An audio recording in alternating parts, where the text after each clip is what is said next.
I'd love to introduce you, Stephen. Thank you so much for being here. You have quite a few years of experience in IT and security, right? Am I reading this right?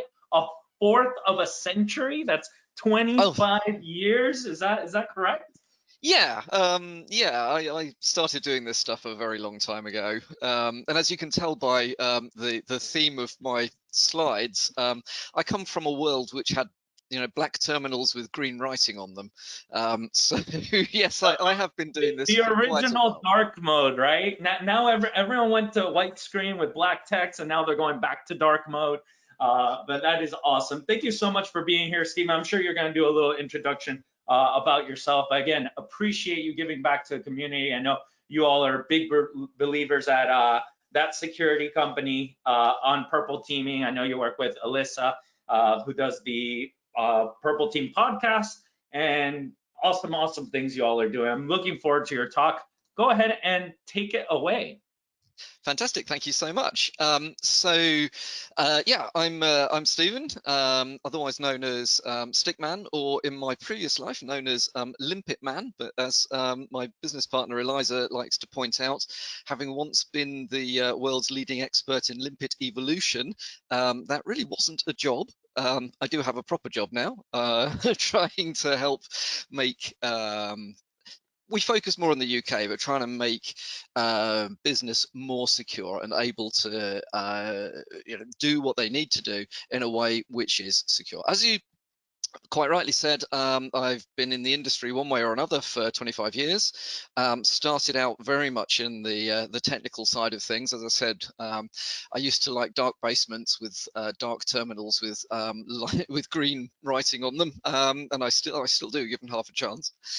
I'm hoping that this talk, though, will take us up to the point where we are thinking about how cybersecurity is seen by people who are not cyber technical within the organization. Now, those are the people who are actually making the big decisions about stuff. And one of the things that I don't think we're great at in cyber is explaining to people the value of what we're doing. So I'm hoping this is going to trigger more talk about the concept than it is about the quality of my slides, but let's move on anyway.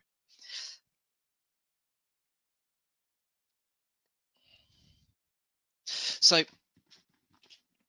I love a good old-fashioned cup of English tea. I love old music.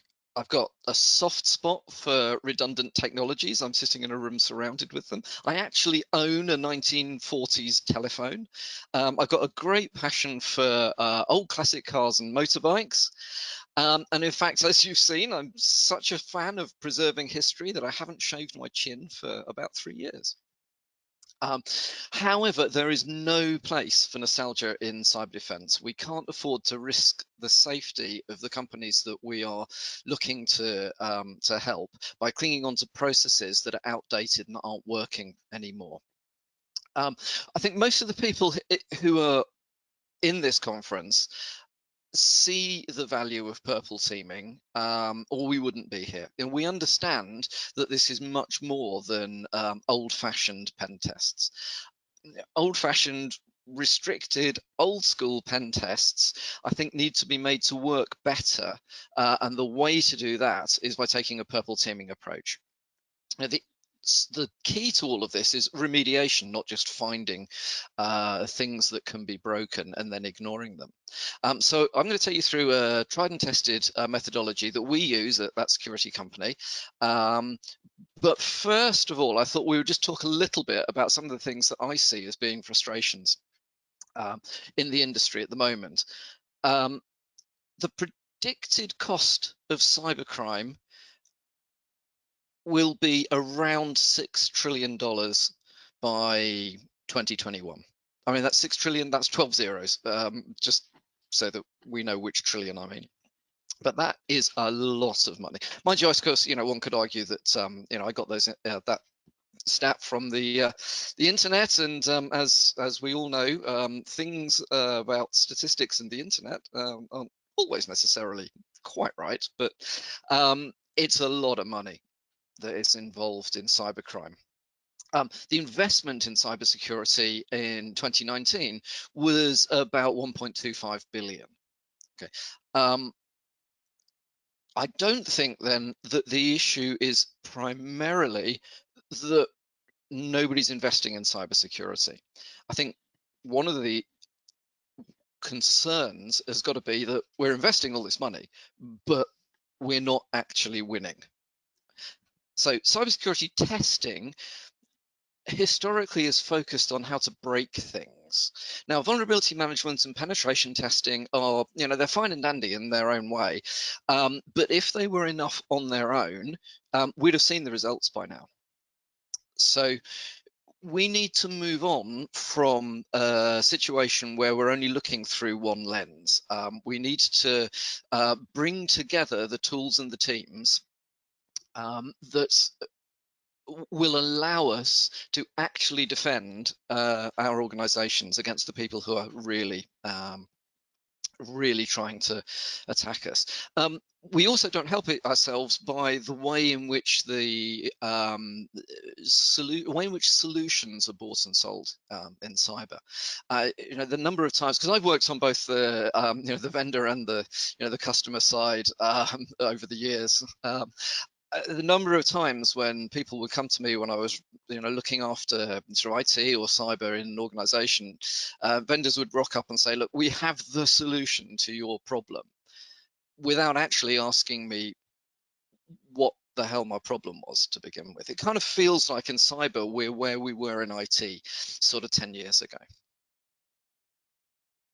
So pen tests work, and the core to PurpleTeaming has got to be combining the offensive with the defensive. So, offensive, we've been doing this for a long time now, but the outcome is often along the lines of the test is undertaken, the report is given to the CISO.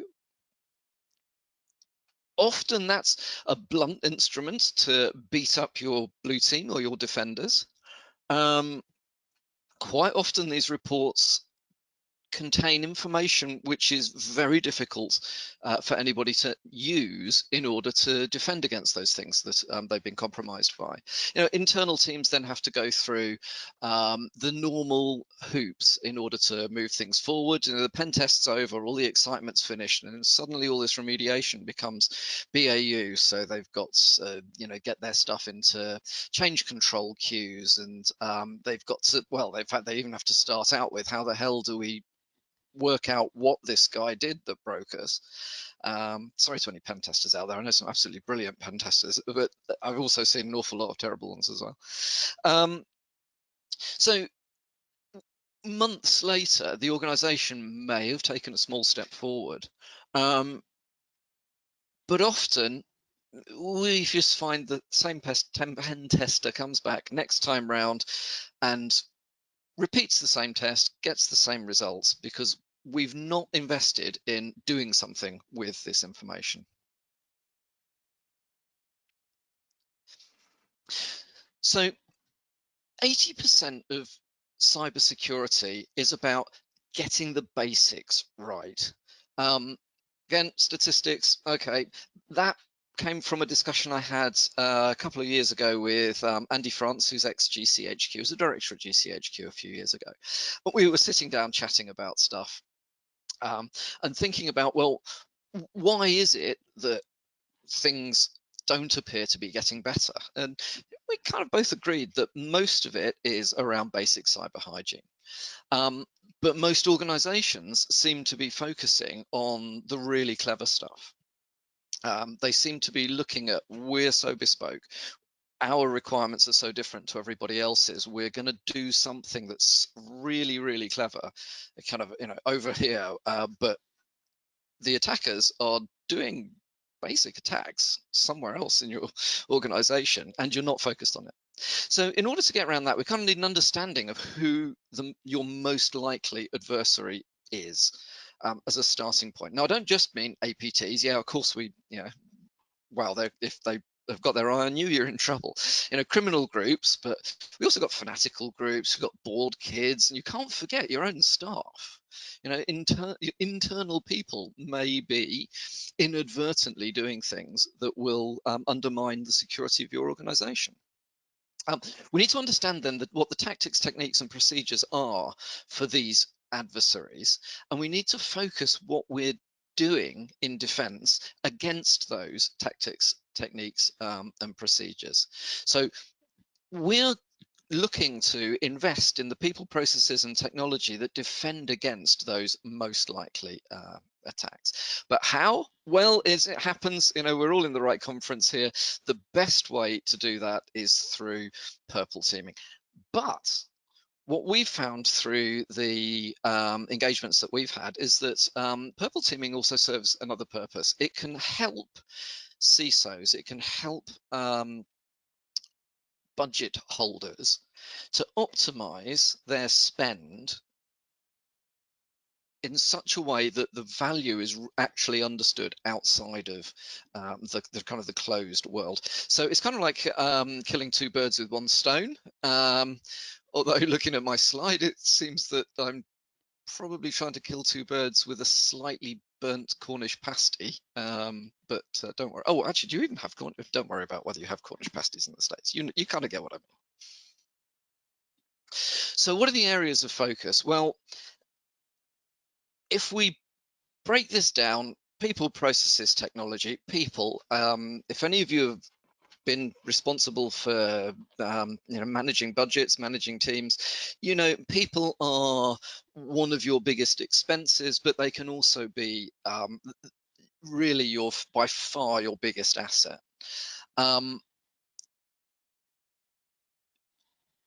Being able to be certain that the people that you've got are doing the things that you need and that they understand and can deliver defense is absolutely vital. There is nothing more inefficient than paying somebody to not do the thing that they're supposed to be doing. So purple teaming can help uncover where people need to be trained, need to be refocused, need to understand their role and how it all fits together better. Now, processes, well, sometimes you can be in organizations where the people are skilled, the tools are fit for purpose, but stuff still isn't working well. You're still not on top of defense. In that case, we need to be looking at the way in which the business operates. We need to be looking at the way in which people are expected to sort of interact with each other and interact with technology and understand their role. And you can highlight some pretty significant bottlenecks in that and roadblocks. These are quick wins and deliver you can deliver savings in terms of time and potentially even people by being more efficient in those areas. And then there's always technology. We have to be very careful about making sure that the technology that we're investing in actually delivers the defense that we need, not just some defense for some reason, for some need we may not have. We've got to be certain that we are when we're on the vendor side, that we're understanding the real requirements of our customers and that we're focusing on whether our particular tool is a good fit or a bad fit for that organization. Now that's kind of, yeah, all right, that may be a little bit sort of anti-capitalist, whatever, which is not me. But the truth of the matter is we've got to align these things better. I mean, I've come across lots of organizations that are actually pretty immature from a point of view of architecture and cyber, but they've invested an enormous amount of money in some, very fancy, very expensive AI-based solutions that when they drop them in, simply tell them, hey, your estate's in a bit of a mess. Not a good approach. So, purple teaming, most effective way of identifying what works and what doesn't. If you are an arts and crafts reseller in north of Canada, you probably don't need to worry so much about, say, insecure medical devices in Egypt. If you're making, bottles for fizzy drinks, you kind of want to understand about your ICS design and security, rather than just following what the latest thing that's popping up on Twitter is. So I want to talk to you now about a case study, which is based on an organization that we were working with a little while back now. Terrier, they're not really called Terrier. In fact, we make a point of not naming our customers. You see a lot of vendors are quite happy to plaster names of organizations all over their websites. We actually think that that's bad. We don't really want the world to know who we've been helping, because that kind of points the world in the direction of people who have potentially had some problems and may not be there yet. So let's keep that quiet. So I started to write these slides, and yeah, Eliza looked at them and said, hang on, you're using the pseudonym that we use. So I said, yeah, of course I am. It's a pseudonym. She says, no, you can't do that, because then the organization who this pseudonym is might actually recognize themselves. So Terrier is a pseudonym of a pseudonym. So we're really very far from anybody working out who this is. And I picked it because I like small dogs. There we go. Anyway, they're a large e-commerce organization that organizes the delivery of online purchases made through their portal, but the purchases are then kind of the fulfillment is local. So they sort of sit in the middle taking orders, and then ensuring that those orders are then delivered to their customers by local people. Terrier takes cybersecurity seriously. I mean, the CISO has invested in teams responsible for sort of general cybersecurity and web and cloud security. They've got a comprehensive tool set, and they've also got an MSSP contract. So they outsource some of what should be the first line. We were asked to focus on testing the security of their customer database and their ordering system, as these are the crown jewels of their business. Having identified the most likely adversaries, we built scenarios that emulated those known TTPs. There's no 0 days here. The TTPs were mostly quite well documented and reasonably well known. We then step by step worked through the attacks, noting at each step whether the blue teams had detected the events and whether they'd been able to defend against those events. So were these attacks, was it particular stage successful? I think it's fair to say that the results of the round one testing came as a bit of a surprise to the CISO. Even with detailed information made available to the blue team about every step in the attack scenarios, over 90% of the attacks went undetected and 80% were successful. Now, bearing in mind that this environment had been extensively pen tested in the past, this was not the expected outcome.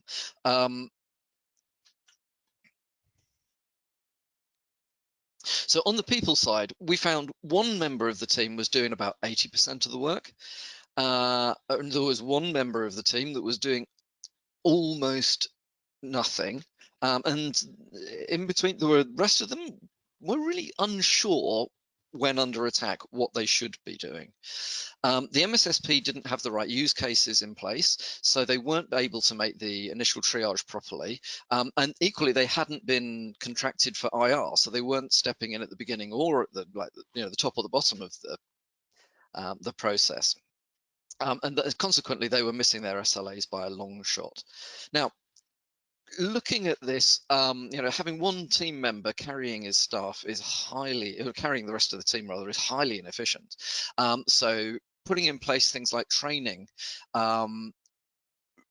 could be demonstrated to show savings. Now, these are savings in terms of hours, but they're still real savings. In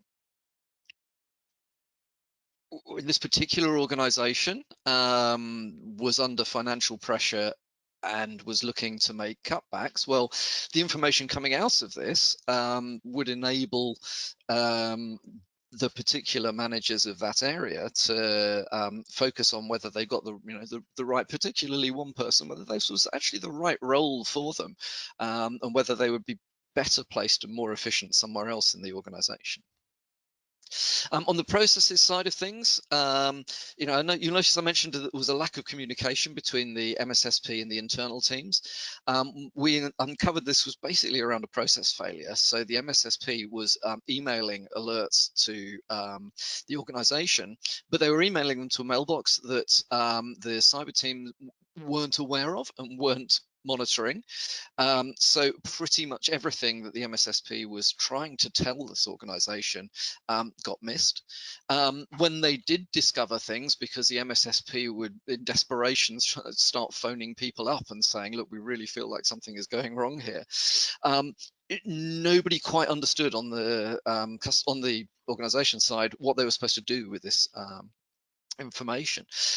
One of the solutions that we helped them to put in place with that was, as both organizations used Slack all the time for just general day-to-day working, it's very simple things like getting them to have a shared channel so that they could pass information and they could coordinate actions was zero cost, but saved an enormous amount of time across the year, again, on time wasted coordinating people. Tooling, well, very clearly the tooling wasn't doing the right job. We noticed that there was a lack of visibility through the MSSP, but there was a lack of visibility across the board.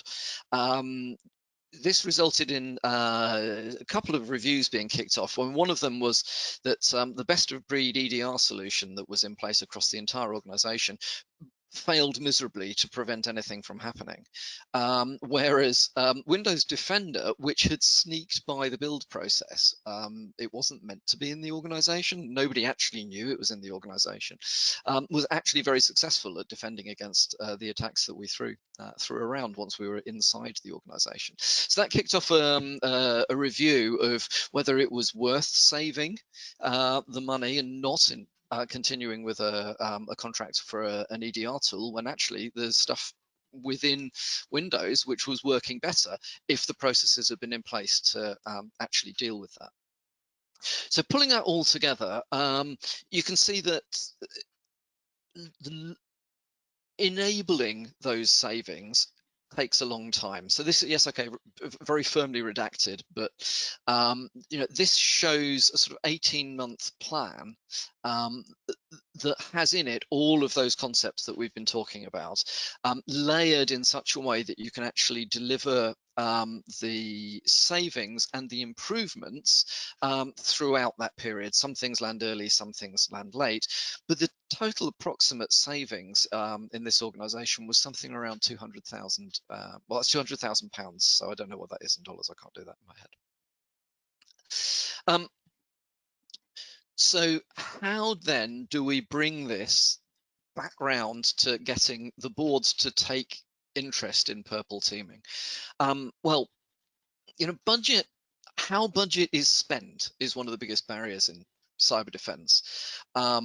We need to get comfortable about talking money with people who see things through that lens. We can't expect the board to primarily be interested in us and our technical speak, no matter how right we are. We have to be able to explain to them why investing in what we're doing works and how we can manage our investments well. It's not just a sink of money, which is very much how it's seen in a lot of organizations at the moment. And taking a purple approach can help to shine a light on areas where you can make genuine financial savings and you can make where efficiencies can be built in, but also make your organization demonstrably more secure.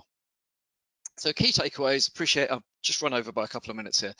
Key takeaways, it matters less how much you spend than how efficiently you spend that. You need to identify what you are defending and who you're defending that against. You need to look at the most likely attacks and focus on those things. And remember that the best tools for the job are not necessarily the most expensive tools. You may well have a lot of stuff already in your environment that could be put to good use without further expense. Looking at eliminating inefficiency, poor processes, tools sprawl, contracts that don't deliver, they're areas that if you focus on and deliver savings in, the concepts will resonate well with the people providing the budgets to do this stuff. And just don't invest in shiny things at the expense of basic cyber hygiene. Get the basics right. It puts you in a much stronger position then for focusing on those small things that make your organization genuinely bespoke. And that's basically it. Any questions?